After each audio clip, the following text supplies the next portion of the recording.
Assalamu alaikum. Welcome to Goa Publisher. Here we are redefining the geography of education through digital resources for conceptual learning. My name is Abid Salman. I am your Masjid Ulum teacher. आप लोग class 5th में हैं. हम लोगों ने अपना जो है चैप्टर नंबर 5 स्टार्ट किया हुआ है. चैप्टर नंबर 5 का नाम क्या है? ज्योग्राफी. और आज जो आपको ज्योग्राफी से रिलेटेड टॉपिक है वो है पाकिस्तान की सतह मुर्तफा. तो बेटा जल्दी से हम अपने काम को स्टार्ट करते हैं. अपनी बुक्स को खोलें.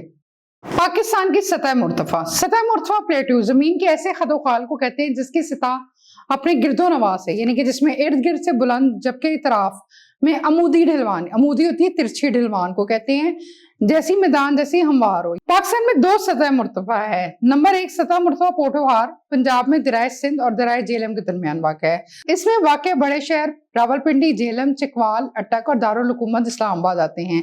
ये इलाका चूने का पत्थर, कोयला और नमक जैसी नमक की जो कान है ख्योड़ा झेलम में पाई जाती है, जो कि बड़ी मशहूर है. दुनिया की दूसरी बड़ी नमक की कान ख्योड़ा सतह मुर्तफा पोठोहार के कोहिस्तान नमक में पाई जाती है.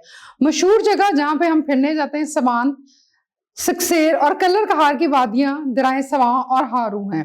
आबोहवा के मुख्तलिफ हिस्सों में नम यानी कि नमी होती है, गर्म भी होता है, नीम खुश्क भी होता है, मरतूब और सर्द रहती है, यानी कि हर तरह का मौसम यहाँ पे पाया जाता है. नंबर 2 सतह मुर्तफा बलोचिस्तान. पाकिस्तान के सूबा नाम से जाहिर है बलोचिस्तान में मुश्तमिल है, यानी सूबा बलोचिस्तान का सारा इलाका सतह मुर्तफा है और सतह समुंदर से 300 मीटर की बुलंदी पे है. इसका शुमाल मगरबी हिस्सा ज्यादातर सहरा है, यानी कि ज्यादातर मिट्टी पर वाक़ सतह मुर्तफा पर बारिश बहुत कम होती है. इसलिए पानी की कमी की वजह से ये इलाका काश्तकारी के लिए मौजूद नहीं है. यहाँ पर ज्यादा फसलें नहीं उगाई जाती. यहाँ के खुश्क पहाड़ कुदरती वसाइल मसलन सोना, क्रोमाइट, चांदी और कोयला वगैरह से माला माल है, यानी कि यहाँ पर अगर फसलें नहीं उगाई जाती तो अल्लाह ताला ने यहाँ पर कुदरती वसाइल सोना, क्रोमाइट इस तरह की चीजें से नवाजा हुआ है. बलोचिस्तान में सुई का कस्बा कुदरती गैस का सबसे बड़ा मंबा है, यानी कि पूरे पाकिस्तान में जो सुई गैस हमें मिलती है वो सूबा बलोचिस्तान के मुकाम से मिलती है, जो सुई का इलाका है. पाकिस्तान की तीसरी बड़ी और गहरी तरीन बंदरगाह बलोचिस्तान में तमीर की गई है, जो गवादर बंदरगाह के नाम से, जहां पर अब जो है तजारत हुआ करेगी. यहाँ गर्मियों में मौसम गर्म और खुश्क होता है और सर्दियों में काफी सर्दी पड़ती है. कोयटा, कलात, मकरान, चागी, खारान और ज़ियारत सतह मुर्तफा बलोचिस्तान के मशहूर शहर हैं. ठीक है, यानी कि पाकिस्तान और चीन ने मिलकर इक्तिसादी राहदारी यानी कि CPEC तमीर करके गवादर बंदरगाह पर काम कर रहे हैं. इससे यह है कि हमारी आमदोरफ्त में और चीजों के लेन देन में बहुत इजाफा होगा, लोगों को रोजगार के मौके मिलेंगे और चीजें भी सस्ती होंगी. नंबर 3 मैदानी इलाके द प्लेन्स. पाकिस्तान के मैदानी इलाके ज्यादातर दरियाए सिंध के आसपास के मैदानी इलाके हैं, इसलिए इन्हें दरियाए सिंध के मैदानी इलाके भी कहा जाता है. पाकिस्तान के मैदानी इलाके 2 हिस्सों में मुश्तमिल है. नंबर 1 दरियाए सिंध के बलाई मैदानी इलाके में सुबह पंजाब के सतह मुर्तफा पोठोहार से कोट मिठन तक मैदान शामिल है. दरियाए सिंध और इसके मावन दरिया यानी कि उसके साथ जो मावन होता है, जो उसका हाथ दरिया है, दरियाए झेलम, चनाब, रावी और सतलुज पर दुनिया का सबसे बड़ा नहरी निजाम मौजूद है. ये नहरी निजाम पूरे पंजाब को सैराब करता है. इससे सारी हमारी फसलों को पानी मिलता है. लाखों टन भाल यानी जरखेज मिट्टी दरियाए सिंध और इसके मावन दरियाओं में आकर आती है और पंजाब को मुल्क की जरखेज तरीन जमीन बना देती है. दरियाए सिंध में वो तमाम मैदानी इलाके शामिल हैं जो दरियाए सिंध और उसके मावन दरियाओं में सैराब होते हैं. इनमें सुबह पंजाब के जनूबी हिस्से और सुबह सिंध के बेशतर हिस्से शामिल हैं. दरियाए सिंध के मावन दरिया यानी कि उसके साथ जो दरिया बहते हैं, झेलम, चनाब, रावी और सतलुज कोट मिठन के मुकाम पर दरियाए सिंध में शामिल हो जाते हैं, यानी कि सारे दरिया दरियाए सिंध में शामिल हो जाते हैं.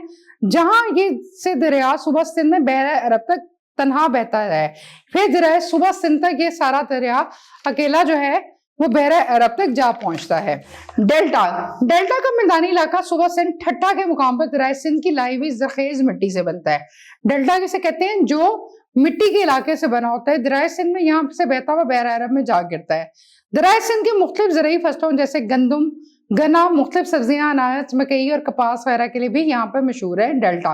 नंबर 4 सहरा से मुराद ऐसे इलाका है जहाँ बारिश सालाना औसतन 10 इंच या इससे भी कम होती है, यानी कि ना होने के बराबर होती है. पाकिस्तान के ज्यादातर सहराई इलाके ज्यादातर रेतले हैं, यानी कि रेत से भरे में, जहाँ मौसम खुश्क और बहुत गर्म होता है. सहराओं में पानी की बहुत कमी होती है, लिहाजा सहराओं में सिर्फ वो पौधे उगते हैं जिन्हें ज्यादा पानी की जरूरत नहीं होती. सहरा दिन के वक्त गर्म और रात के वक्त सर्द होते हैं. पाकिस्तान में 3 बड़े सहरा थर, थल और खारान है. कौन कौन से हैं? थर, थल और खारान है. जबकि सहराए थर کو دو حصوں میں تقسیم کیا جاتا ہے، جس کا ایک صحرائے چولستان اور دوسرا حصہ صحرائے نارا کہلاتا ہے۔ صحرائے تھر کا پاکستان کا سب سے بڑا صحرا ہے اور صوبہ پنجاب اور صوبہ سندھ میں منقسم ہو جاتا ہے، دو حصوں میں تقسیم ہو جاتا ہے، صحرائے تھر پنجاب اور سندھ میں۔ صحرائے چولستان کا نام صوبہ پنجاب میں صحرا پنجاب کے شہر باولپور، باول نگر اور رحیم یار خان پر مشتمل ہے، جو کہ گرم ترین علاقے ہیں، جبکہ صحرائے نارا کے نام سے پہچانا جانے والا صحرائے تھر کا یہ حصہ صوبہ سندھ کے مشرقی جنوب مشرقی حصے سانگڑ، گھوٹکی، تھرپارکر اور میرپور خاص کے علاقوں پر مشتمل ہے۔ صحرائے تھل کے بارے میں ہم پڑھتے ہیں۔ یہ پنجاب میں دریائے سندھ اور دریائے جہلم کے درمیان ضلع بھکر، لیا، خوشاب، مظفر گڑھ اور میاں والی میں واقع ہے، اور یہ بھی پاکستان کے گرم علاقوں میں آتے ہیں۔ صحرائے خران بلوچستان کے مغربی حصے ضلع خران میں واقع ہیں۔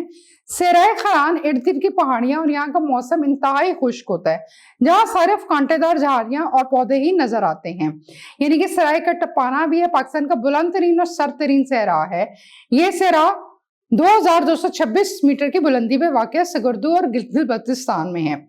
ساحلی علاقے، کوسٹل ایریاز، وہ علاقے ہوتے ہیں جو سمندر کے قریب پائے جاتے ہیں۔ پاکستان کے ساحلی علاقوں کی لمبائی تقریباً 1058 کلومیٹر ہے۔ یہ علاقے بلوچستان سے شروع ہو کر سندھ میں ٹھٹھا تک پھیلے ہوئے ہیں۔ کراچی سندھ کا ساحلی شہر ہے۔ پسنی، مکران، جیوانی، گوادر بلوچستان کے ساحلی شہر ہے۔ سندھ کی بندرگاہوں میں کراچی پورٹ، کیٹی بندر، پورٹ قاسم شامل ہے۔ کراچی پورٹ سب سے مصروف بندرگاہ ہے، یعنی کہ یہاں پر بہت زیادہ آمد و رفت ہوتی ہے، ہم چیزوں کی لین دین یہاں سے کر رہے ہوتے ہیں سمندر کے ذریعے۔ اس کے علاوہ کراچی میں 2 ساحلی تفریح مقامات کلفٹن اور کماڑی بھی مشہور ہیں۔ بلوچستان کی بندرگاہوں میں جیوانی، پسنی اور ماڑا، سنامی اور گوادر کی بندرگاہیں شامل ہیں۔ گوادر دنیا کی گہری ترین بندرگاہوں میں سے ایک ہے۔ بلوچستان کے ساحلی علاقے، جہاں پہ ساحلی علاقے زراعت کے لیے جو کہ موزوں نہیں ہیں، ماہی گیر استعمال کرتے ہیں، جو سمندر میں جا کے مچھلیاں پکڑتے ہیں اور ان کو پھر اپنا کاروبار بناتے ہیں۔ بلوچستان میں پاک چین اقتصادی راہداری، جس کو CPEC China Pakistan economic corridor کے مکمل ہونے پر چین اور وسطی ایشیائی ریاستوں کو تجارت کے لیے نیا راستہ مل جائے گا، اور پاکستان میں بھی سرگرمیاں تیز ہونے کا کبھی امکان ہے، یعنی کہ زیادہ سے زیادہ یہاں پر لوگ امپورٹ ایکسپورٹ یعنی کہ خرید و فروخت کر سکیں گے۔ مجھے امید ہے آپ کو ٹاپک سمجھ آیا ہوگا۔ ہم ملتے ہیں اپنے اگلے لیکچر میں۔ اپنا خیال رکھیں۔ اللہ حافظ۔